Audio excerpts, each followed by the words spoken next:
On this journey, I'm going to be helping Catherine navigate using visual reference to features on the ground using the WAC. A lot of force to it. This is the most prominent thing I've seen for a long time, so we've got a station. Even though there's a GPS on board, you shouldn't use it as a sole means of navigation.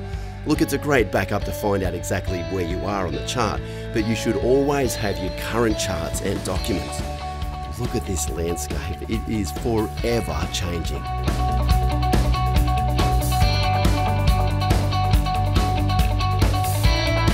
You know, there's hardly any roads compared to where we've come from. That's right. They're gone. Yep. We're getting into the region of less featured terrain. It will become really featureless the further west we head. You can already see there's less on here, less roads, less creeks, less rivers, mines, things to guide you. So far we've been relying pretty heavily on the features in the terrain. Yeah, exactly, and we've had plenty to choose from. Over 150,000 acres that we're flying over right now belongs to Goodwood Station and Polpa Station. And this is where Barry Turner lives. And we're going to land on the dirt strip at Goodwood Station. So we're going to have a chat with Barry.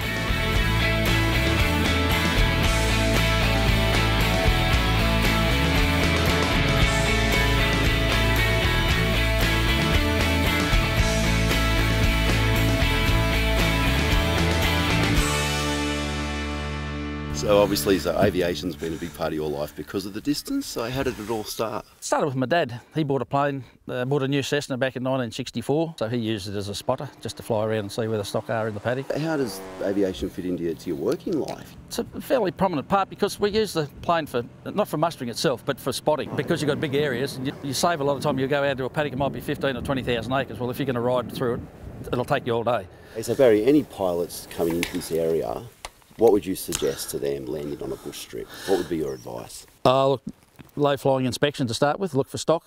Kangaroos and emus are a constant problem. Even sheep, they're not all that smart, poor old sheep, so they're going to run in front of you before they run away from you. So you do your low 50-foot inspection, land in the wind as you would normally, but just be very, very watchful. Make sure there's no other stock around.